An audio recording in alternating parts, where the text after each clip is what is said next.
ನಮಸ್ಕಾರ ಸ್ನೇಹಿತರೆ, ಸ್ವಾಗತ ಸಕ್ಸಸ್ ಸ್ಪಾರ್ಕ್ ವರ್ಲ್ಡ್ ಚಾನೆಲ್ಗೆ. ಇಲ್ಲಿ ನಾವು ನಿಮ್ಮ ಜೀವನವನ್ನು ಪ್ರೇರೇಪಿಸುವ ಅದ್ಭುತ ಕಥೆಗಳು, ಯಶಸ್ಸಿನ ಪಾಠಗಳು ಮತ್ತು ಮನಸ್ಸಿಗೆ ಸ್ಫೂರ್ತಿ ನೀಡುವ ವಿಚಾರಗಳನ್ನು ಹಂಚಿಕೊಳ್ಳುತ್ತೇವೆ. ಬೆಂಗಳೂರು ನಗರದ ಮೆಜೆಸ್ಟಿಕ್ ರೈಲು ನಿಲ್ದಾಣ. ಬೆಳಗಿನ ಜಾವ ರೈಲುಗಳು ಬರುತ್ತಾ ಹೋಗ್ತಾ ಜನರ ರಭಸ. ಓಡಾಡುವ ಪ್ರಯಾಣಿಕರು, ಚಹಾ ಬಿಸ್ಕತ್ ಮಾರುವವರ ಕೂಗಾಟ, ಅನೌನ್ಸ್ಮೆಂಟ್ಸ್ನ ಗದ್ದಲ. ಇವೆಲ್ಲದರ ನಡುವೆ ಒಂದು ವ್ಯಕ್ತಿ ಕುಳಿತಿದ್ದ. ಅವನು ರಮೇಶ್, ಒಂದು ಭಿಕ್ಷುಕ. ರಮೇಶ್ ದಿನವೂ ದಾರಿಯಲ್ಲಿ ಕುಳಿತು ಪ್ರಯಾಣಿಕರ ಬಳಿ ಕೈ ಚಾಚಿ ಹಣ ಕೇಳುತ್ತಿದ್ದ. ಕೆಲವರು 2 ರೂಪಾಯಿ, 5 ರೂಪಾಯಿ ಕೊಟ್ಟರೆ ಸಂತೋಷ. ಕೆಲವರು ನಿರ್ಲಕ್ಷ್ಯ ಮಾಡ್ತಾರೆ, ಕೆಲವರು ಕಟು ಮಾತಾಡುತ್ತಾರೆ. ಬದುಕು ಹೀಗೆ ತಳ್ಳಾಡುತ್ತಿತ್ತು. ಅವನ ಮನಸ್ಸಿನೊಳಗೆ ಸದಾ ಒಂದು ಪ್ರಶ್ನೆ: ಇದು ಜೀವನವೇ? ನಾನು ಜನಿಸಿದದ್ದು ಹೀಗೆ ಭಿಕ್ಷೆ ಬೇಡೋಕೆನಾ? ಆದರೆ ಉತ್ತರ ಸಿಗುತ್ತಿರಲಿಲ್ಲ. ಅವನು ತನ್ನನ್ನೇ ಹೀನ ಭಾವದಿಂದ ನೋಡುತ್ತಿದ್ದ. ಒಂದು ದಿನ ಮಧ್ಯಾಹ್ನ ಗಾಢ ನೇವಿ ಬ್ಲೂ ಸೂಟ್ ಹಾಕಿಕೊಂಡಿದ್ದ ಒಬ್ಬ ಉದ್ದ, ಬಿಳಿ ಕೂದಲಿನ ವ್ಯಕ್ತಿ ರೈಲು ಹತ್ತುತ್ತಿದ್ದ. ರಮೇಶ್ ಕೂಡ ಕೈ ಚಾಚಿದ. ಅವನತ್ತ ನೋಡಿ ಆ ವ್ಯಕ್ತಿ ನಗುತ್ತಾ ಹೇಳಿದ: ಮಗನೇ, ನೆನಪಿಟ್ಟುಕೋ, ಈ ಜಗತ್ತಿನಲ್ಲಿ ಪಡೆಬೇಕೆಂದರೆ ಕೊಡಬೇಕು. ಏನಾದರೂ ಕೊಡು, ನಂತರ ಪಡೆಯೋದು ಸುಲಭ. ಅವನು ಹೀಗೆ ಹೇಳಿ ರೈಲು ಹತ್ತಿ ಹೋಗಿಬಿಟ್ಟ. ಮೊದಲು ರಮೇಶ್ ನಗೆಯಾಡಿದ. ಭಿಕ್ಷುಕ ನಾನು ಏನು ಕೊಡೋದು? ಆದರೆ ಆ ಮಾತು ಆತನ ಮನದಲ್ಲಿ ನೆಲೆಯೂರಿತು.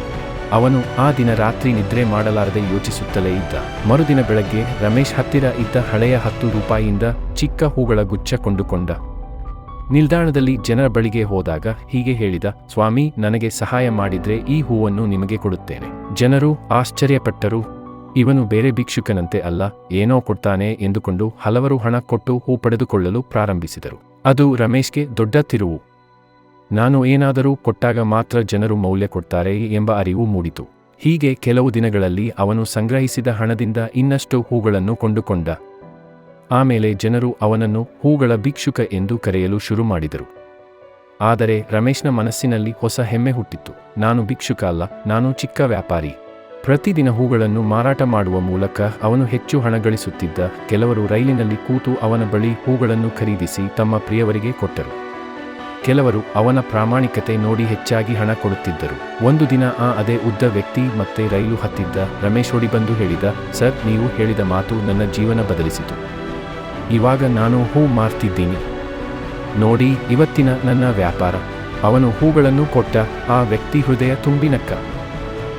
ಈಗ ನೀನು ನಿಜವಾದ ವ್ಯಾಪಾರಿ. ನೆನಪಿಟ್ಟುಕೋ, ನಿನ್ನನ್ನು ನೀನೇ ಹೇಗೆ ನೋಡ್ಕೊತೀಯೋ, ಜಗತ್ತು ಕೂಡ ನಿನ್ನನ್ನು ಹಾಗೆ ನೋಡುತ್ತೆ. ಈ ಮಾತು ರಮೇಶ್ ಮನಸ್ಸಿನಲ್ಲಿ ಮತ್ತೊಮ್ಮೆ ಬೆಳಕಿನಂತಾಗಿ ಹೊಳೆಯಿತು. ಅವನ ಕಣ್ಣುಗಳಲ್ಲಿ ಕಣ್ಣೀರು. ಆದರೆ ಆ ಕಣ್ಣೀರು ದುಃಖದೂ ಅಲ್ಲ, ಸಂತೋಷದು. ಕಳೆದ ಕೆಲವು ತಿಂಗಳಲ್ಲಿ ರಮೇಶ್ ತನ್ನ ಆದಾಯದಿಂದ ಚಿಕ್ಕ ಹೂ ಅಂಗಡಿ ತೆರೆದ.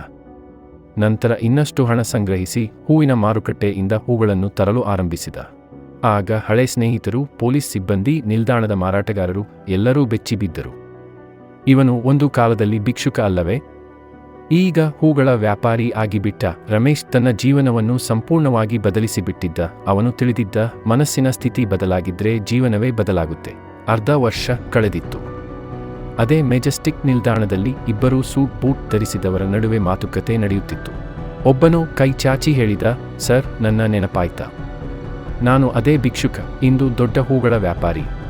ಮತ್ತೊಬ್ಬನು ಅಚ್ಚರಿಪಟ್ಟ: ಅದೇ ನೀನಾ? ನಾನು ಹೇಳಿದ್ದೇನೋ ನೀನು ನಂಬಿ ಅನುಸರಿಸಿದ್ದೀಯಾ? ಇಂದು ನಿನ್ನ ಯಶಸ್ಸು ಅದಕ್ಕೆ ಸಾಕ್ಷಿ. ಅವರು ಇಬ್ಬರೂ ಕೈ ಹಿಡಿದು ನಕ್ಕರು. ಇದೀಗ ರಮೇಶ್ ಜೀವನವೇ ಬದಲಾಗಿತ್ತು.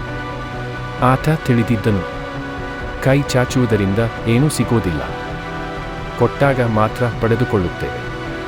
ನಮ್ಮನ್ನು ನಾವು ಭಿಕ್ಷುಕ ಅಂತ ಅಂದುಕೊಂಡರೆ ಜಗತ್ತು ಹಾಗೆ ನೋಡುತ್ತದೆ.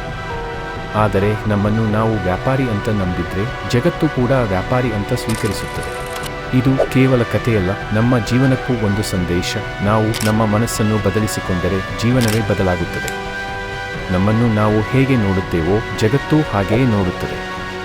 ಭಿಕ್ಷುಕ ತನ್ನ ಮನಸ್ಸು ಬದಲಿಸಿಕೊಂಡಾಗ ಅವನ ಜೀವನವೇ ಬದಲಾಗಿದೆ. ಆದ್ದರಿಂದ ಜೀವನದಲ್ಲಿ ಯಾವ ಕಷ್ಟ ಬಂದರೂ ಮನಸ್ಥಿತಿ ಬದಲಿಸಿ ಯಶಸ್ಸನ್ನು ಆಕರ್ಷಿಸಿ. ಈ ಕತೆ ಪ್ರತಿಯೊಬ್ಬರಿಗೂ ಪ್ರೇರಣೆಯಾದೀತು. ಏಕೆಂದರೆ ಯಶಸ್ಸು ಹೊರಗಿನ ಪರಿಸ್ಥಿತಿಗಳಲ್ಲಿಲ್ಲ, ಅದು ನಮ್ಮ ಮನೋಭಾವದಲ್ಲಿದೆ.